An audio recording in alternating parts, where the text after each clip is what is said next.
Assalamualaikum warahmatullahi wabarakatuh. Baiklah teman-teman, hari ini kita akan membahas tentang topik intelijensi.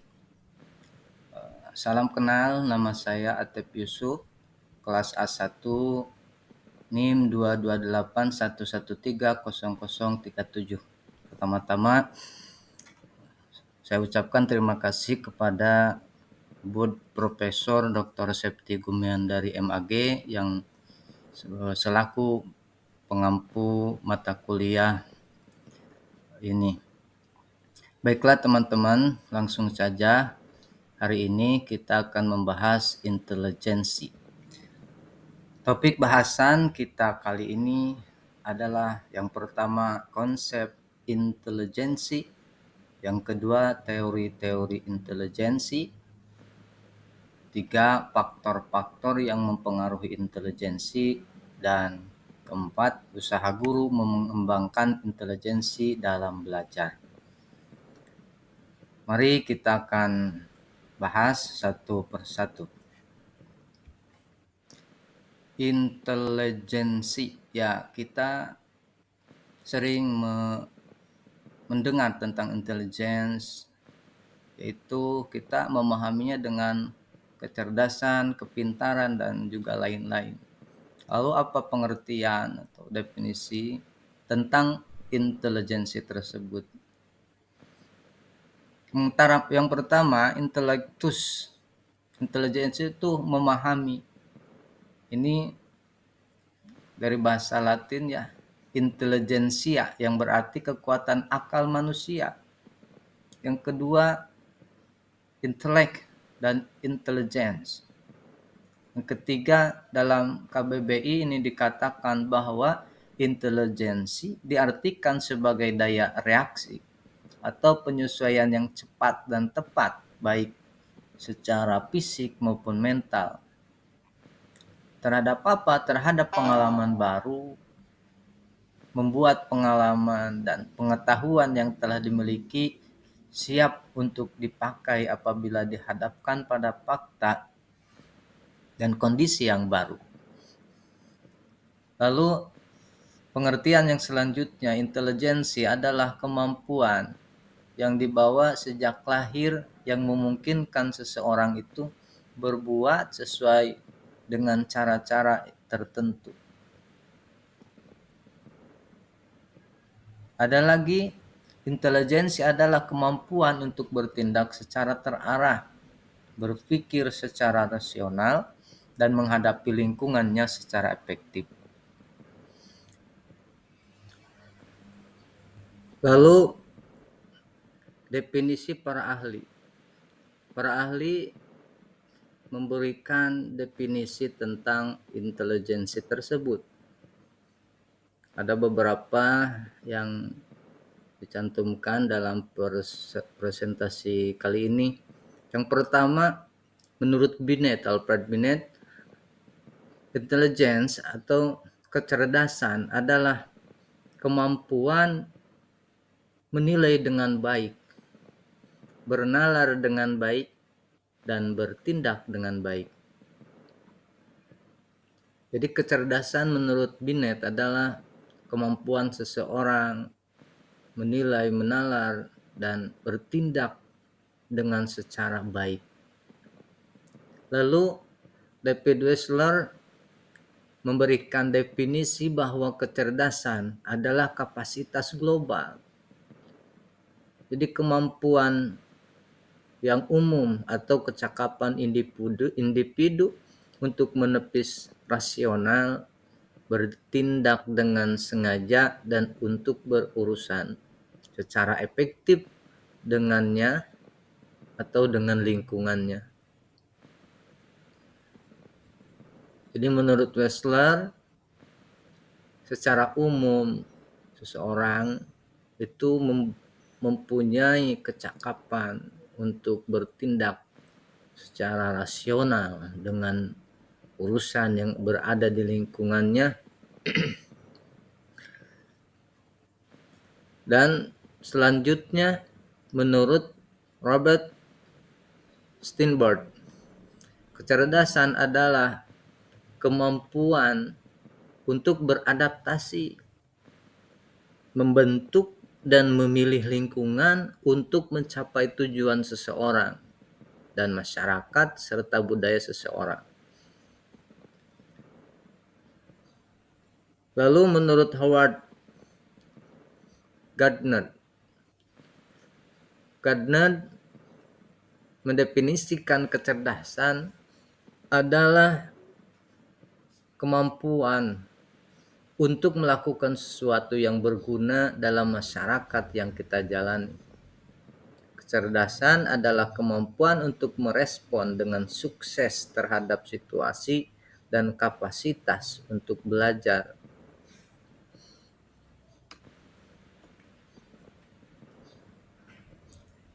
Untuk belajar dari permasalahan masa lalu seseorang. Lalu yang terakhir, Anita Wolford berpendapat bahwa kecerdasan adalah kemampuan untuk memperoleh dan menggunakan pengetahuan untuk memecahkan masalah dan beradaptasi dengan dunia.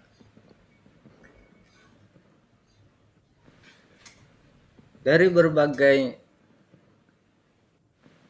definisi di atas yang telah saya bacakan, bahwa bisa secara garis besar dapat kita tarik bahwa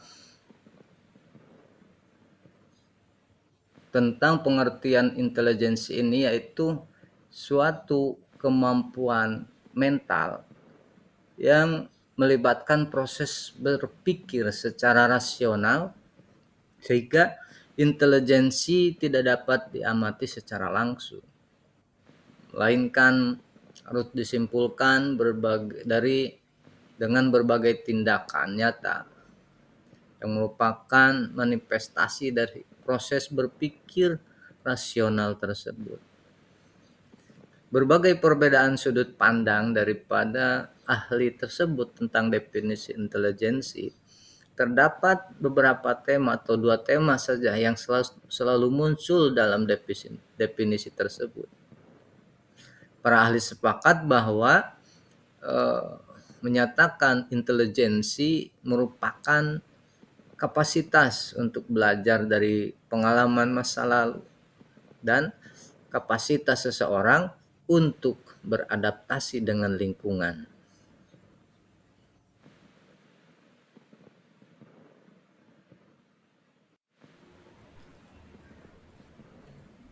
Selanjutnya tentang teori intelijensi. Para ahli psikologi dalam menentukan tingkat kecerdasan untuk seseorang ini harus berdasarkan teori yang menjadi dasar penetapan.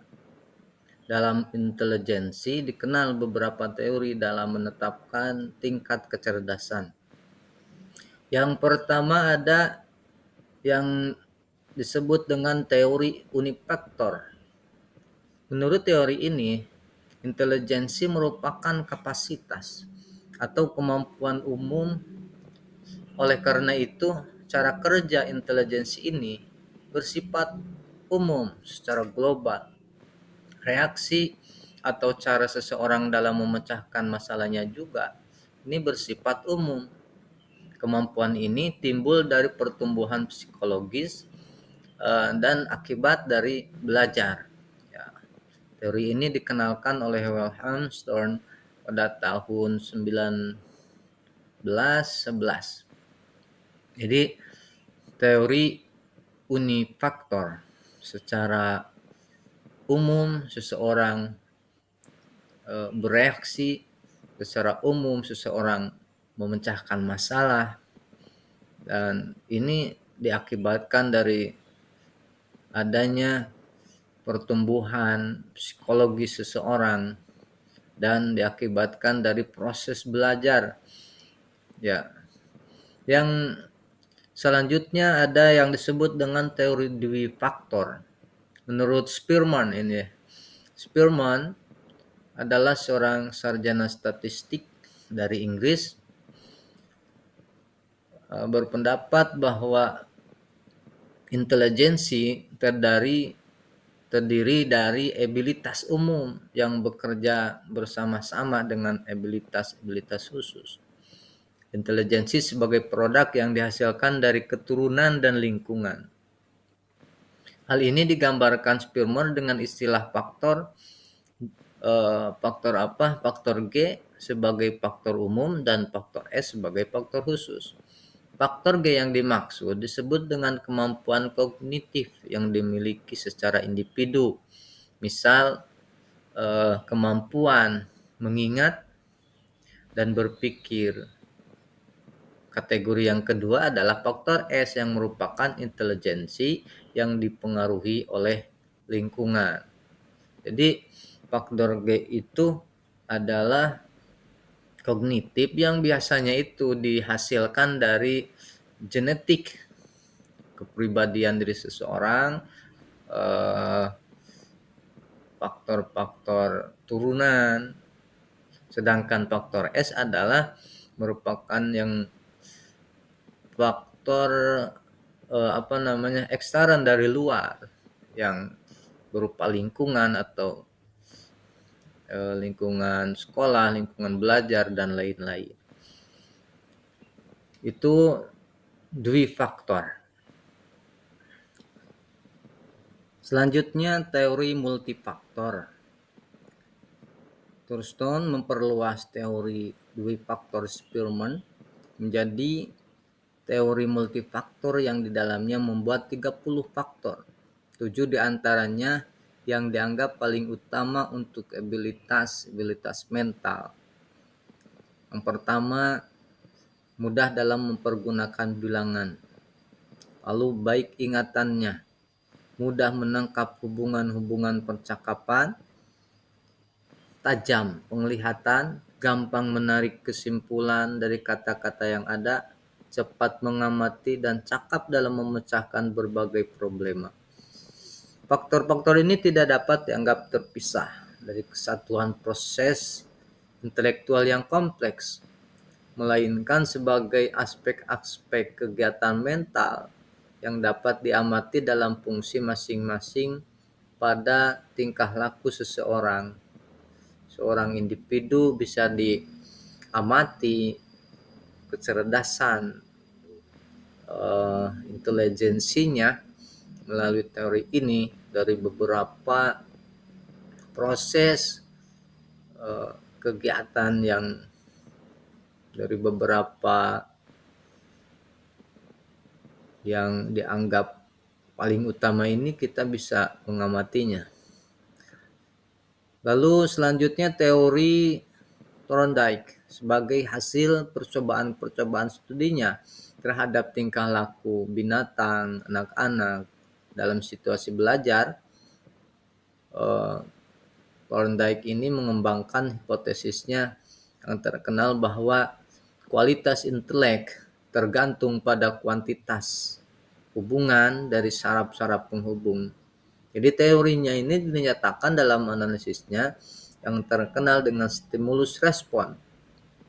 Menurut Thorndike, tingkah laku itu adalah sebagai hasil pengaruh dari stimulus atas organisme. Jadi stimulus proses belajar itu adalah hasil kemampuan atau intelijensi itu pengaruh hasil dari stimulus yang dikerjakannya. Selanjutnya, faktor-faktor yang mempengaruhi intelijensi. Ya, teman-teman sekalian, ada faktor yang mempengaruhi intelijensi kecerdasan seseorang. Yang pertama, ada kesepakatan secara umum di antara para psikolog bahwa kecerdasan itu produk dari interaksi kompleks antara keturunan dan juga lingkungan. Keturunan memberikan tubuh fisik untuk dikembangkan dengan pasti kemampuan yang melekat. Sementara lingkungan menyediakan pematangan dan pelatihan organisme. Menurut Jean-Marie Martin dalam bukunya Orientasi Baru dalam Psikologi Pendidikan itu seperti itu, bahwa kecerdasan adalah produk dari interaksi kompleks antara genetik dan juga lingkungan. Selanjutnya, pengaruh yang dapat mempengaruhi intelijensi. Faktor lain adalah seseorang yang cerdas di masa kecilnya cenderung tetap cerdas atau sepanjang hidupnya itu akan cerdas. Bukti menunjukkan bahwa seseorang berprestasi IQ maksimumnya pada usia sekitar 20 tahun dan relatif stabil sampai usia sekitar 70 tahun. Beberapa kemampuan tetap konstan, sementara yang lainnya menurun dengan cepat karena penurunan efisiensi fisik. Jadi kecerdasan itu memang dari kecil kalau sudah cerdas, maka dengan stimulus pembawaan lingkungan juga, lingkungan belajar itu akan terus bertahan ya. Prestasi itu biasanya selalu bertahan sampai usia 70. Dan mungkin dari 70 tahun ke atas itu akan bertemu dengan hormon ya, haram, atau dengan ya penurunan dari akibat fisik dan juga tua umur itu akan mempengaruhi juga. Kesehatan fisik selanjutnya, kesehatan fisik dan mental akan menunjang kemampuan seseorang untuk memperoleh keuntungan, prestasi yang diinginkan dalam aktivitasnya sehari-hari. Jadi tiap organ fisik atau psikis dapat dikatakan telah matang jika ia telah mencapai kesanggupan menjalankan fungsinya masing-masing. Jadi kesehatan fisik dan mental juga mendukung, mempengaruhi kepada intelijensi. Selanjutnya tidak ada bukti yang meyakinkan untuk menunjukkan seberapa jauh faktor suku menjadi penyebab yang bisa menentukan tingkat kecerdasan untuk seseorang. Namun, budaya ternyata bisa mempengaruhi kecerdasan individu. Gagasan Sternberg tentang kecerdasan kontekstual atau praktis menyeratkan bahwa kecerdasan adalah produk dari budaya. Jadi budaya itu mempengaruhi kepada intelijensi seseorang. Secara teknologi masyarakat maju, orang-orang fasih dan dalam keterampilan observasi, analisis, kinerja, kecepatan itu ya menjadi kebiasaan yang sudah menjadi kebiasaan daerah tersebut itu mempengaruhi intelijensi seseorang. Yang selanjutnya yang mempengaruhi kepada intelijensi faktornya adalah ini fenomena yang sering kita jumpai kalangan masyarakat yang tingkat ekonomi menengah ke bawah. Karenanya tinggi tuntutan hidup yang harus dipenuhi, banyak anak yang putus sekolah demi membantu orang tua mencari nafkah, terputusnya akses pendidikan bagi anak-anak yang ekonominya akan sulit bersaing dengan dunia luar ketika mencari pekerjaan. Jadi ekonomi ya akan mendukung kepada kecerdasan seseorang. Di faktor-faktor ekonomi juga ini sangat mendukung untuk mempengaruhi proses stimulasi seseorang tentang intelijensinya.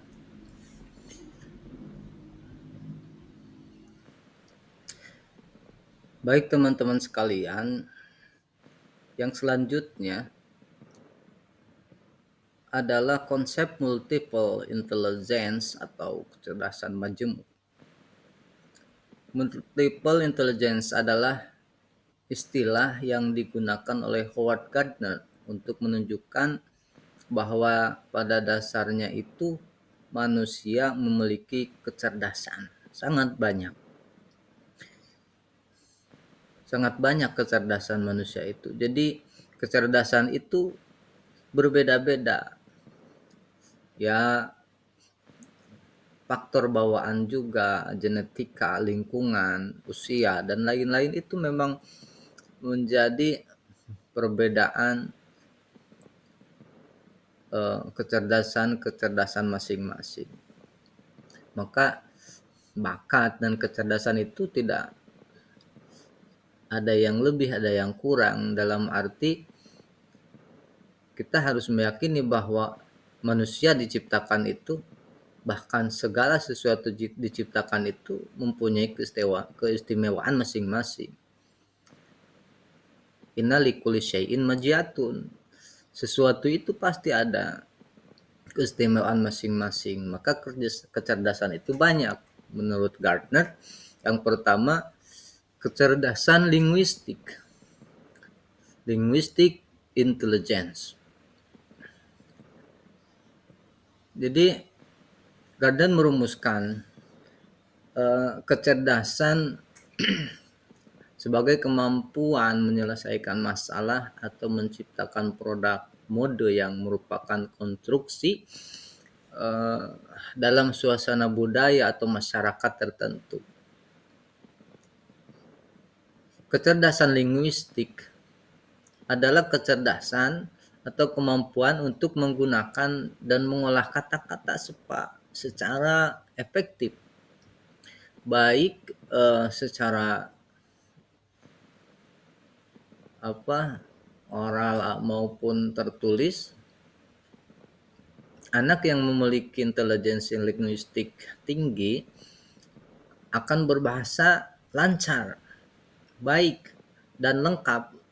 Jadi mudah mengembangkan pengetahuan dan kemampuan berbahasanya. Dan mudah belajar mungkin beberapa bahasa.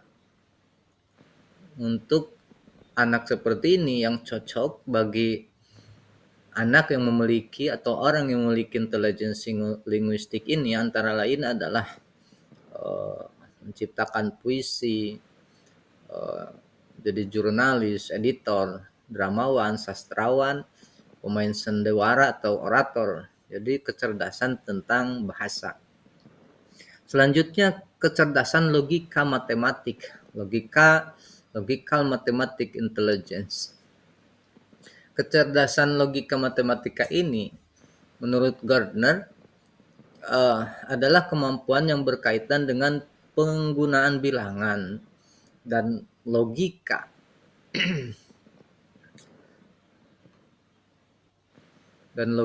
ya secara efektif.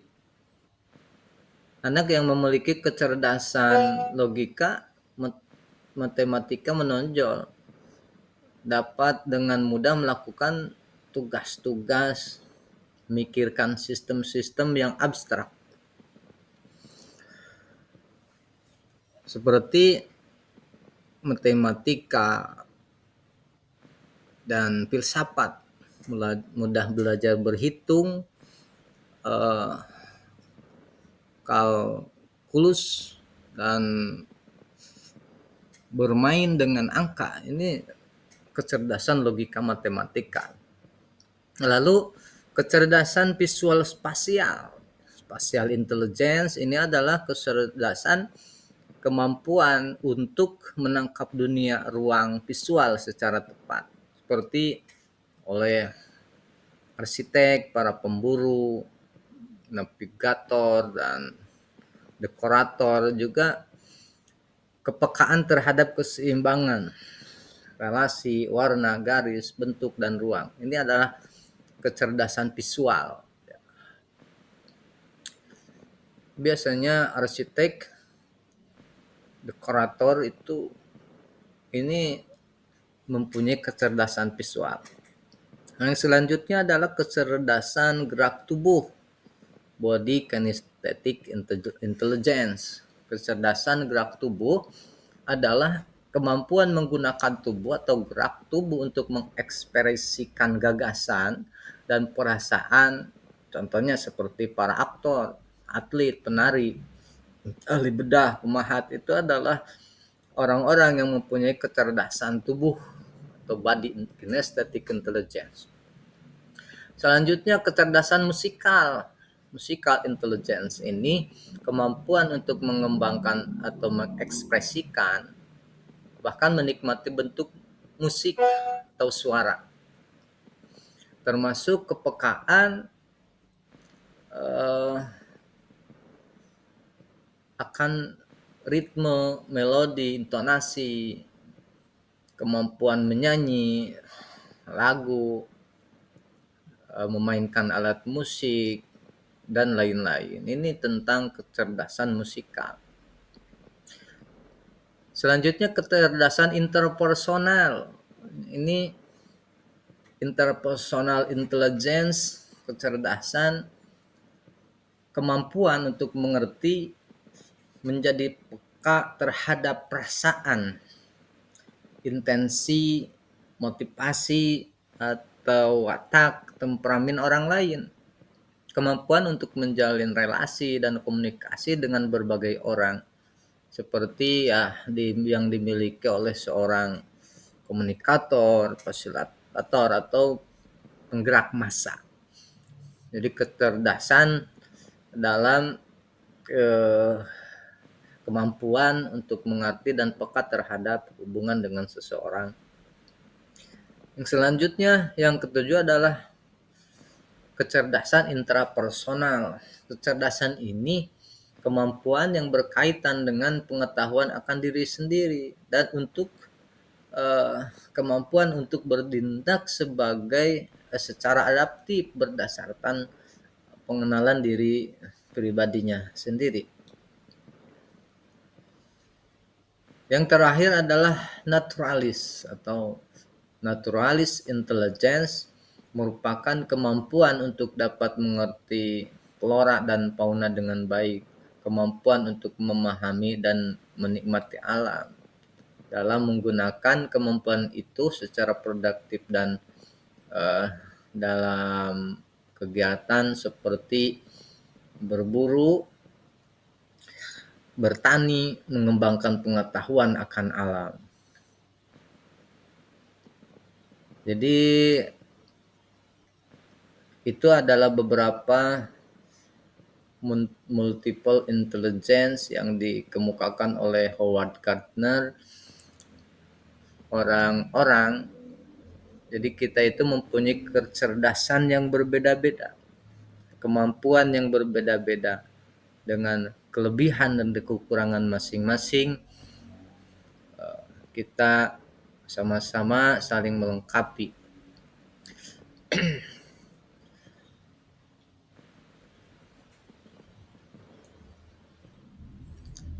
Baiklah teman-teman sekalian, materi yang terakhir adalah usaha guru untuk mengembangkan intelijensi dalam belajar. Ada peribahasa, tidak ada anak yang bodoh, yang ada adalah anak yang kurang mendapatkan stimulasi. Jadi dari uraian yang tadi, pendapat Howard Gardner, seorang profesor pendidikan, mengatakan bahwa ada sedikitnya 8 kecerdasan. Howard menjelaskan kecerdasan tidak hanya sekedar skor IQ, intelligence question ya. Kecerdasan adalah suatu kemampuan untuk menyelesaikan persoalan dalam kehidupan sehari-hari, menghasilkan persoalan baru untuk diselesaikan, juga menciptakan dan menawarkan sesuatu yang menimbulkan penghargaan. Ahli neuropsikologi menemukan bahwa otak dapat berubah secara psikologis sebagai akibat dari pembelajaran dan juga pengalaman. Maka Manusia itu dapat terus mengembangkan kemampuannya dengan mengasah dan memberikan stimulasi positif dan interaktif. Jadi seseorang anak itu memerlukan perhatian khusus agar dapat tumbuh berkembang secara optimal. Perkembangan anak itu tidak dapat dibiarkan berkembang sendiri meskipun anak memiliki potensi. Jadi stimulasi mempunyai peran penting dalam meningkatkan pertumbuhan dan perkembangan anak, terutama uh, dalam sisi kognitif, afektif, psikomotor. Stimulasi akan menjadi efektif apabila memperhatikan kebutuhan anak sesuai dengan tahapan dan perkembangannya. Jadi memberikan stimulasi sesuai usia anak serta memperhatikan waktu, cara, dan media untuk stimulasi tersebut.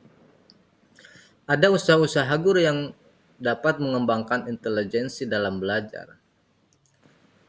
Yang pertama, guru melaksanakan pembelajaran berpusat pada siswa. Ini bertujuan untuk memaksimalkan potensi yang dimiliki siswa. Jika siswa aktif, maka konektivitas pikiran akan membuat percepatan dalam memahami materi pelajaran. Jadi seorang guru itu harus memperhatikan psikologi anak agar seorang guru dapat menstimulasi kecerdasan apa yang ada di dalam diri anak gitu ya. Yang kedua, melalui menggunakan media pembelajaran dan sumber belajar yang bervariasi. Jadi seorang guru itu memperkenalkan suatu fenomena yang menarik yang belum pernah dikenali oleh siswa sebelumnya. Itu ternyata mampu meningkatkan rasa penasaran dan keingintahuan belajar siswa. Oleh karena itu, siswa itu dengan gaya belajar yang berbeda-beda. Ada yang visual, ada auditory, kinestetik. Jadi dengan menggunakan media dan sumber belajar yang bervariasi, maka siswa yang memiliki gaya belajar yang berbeda tersebut akan berkembang kecerdasan majemuknya. Maka seperti di dunia pendidikan anak usia dini misalnya, itu harus tidak kurang dari 4 ragam main. Misalkan seorang guru persiapan untuk memberikan stimulasi kepada anak didiknya itu dengan mempersiapkan minimal 4 ragam main di ruang belajarnya. Lalu usaha guru itu mengembangkan intelijensi dan belajar itu selanjutnya adalah berusaha untuk menjadi seorang guru idaman, ya, guru idaman siswa. Guru yang diidamkan siswa itu bukan berarti guru yang mengikuti semua kemauan siswanya, kan, tetapi guru idaman siswa yakni adalah memainkan perannya dengan baik berdasarkan hasil survei yang dilakukan. Maka dalam proses pembelajaran itu memang ada yang dinamakan dengan asesmen awal. Kita mencari gaya belajar anak, apa yang disukai anak, dan yang lain-lain. Jadi kita sebagai guru dapat menstimulasi anak, apakah anak ini mempunyai kecerdasan visual, linguistik, atau apa, itu akan menjadi suatu keputusan untuk seorang guru menyediakan media pembelajaran untuk anak dan menstimulasi anak dengan baik.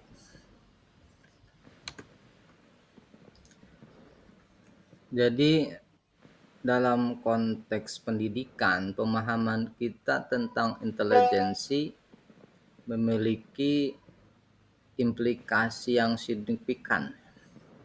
Guru atau pendidik dan pembuat kebijakan dapat memberikan pemahaman yang mendalam tentang kecerdasan untuk merancang kurikulum yang inklusif, menyesuaikan instruksi dengan kebutuhan individu, dan mendukung perkembangan siswa secara holistik.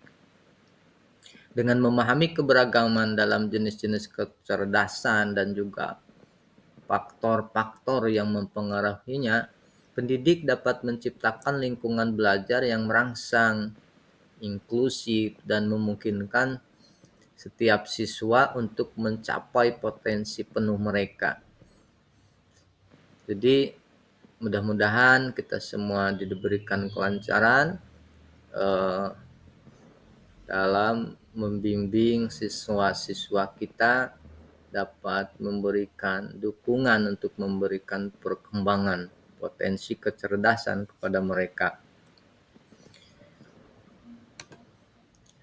Baiklah teman-teman sekalian, kelas A1 yang saya banggakan dan juga ibu dosen yang saya hormati, mungkin sekian dan terima kasih atas kesempatan yang telah diberikan kepada saya untuk sama-sama belajar dan bimbingannya. Terima kasih sekali. Mohon maaf atas segala kekurangan dari tugas saya. Mudah-mudahan dapat memberikan ilmu bagi kita semua. Demikian dan terima kasih. Mohon maaf. Wassalamualaikum warahmatullahi wabarakatuh.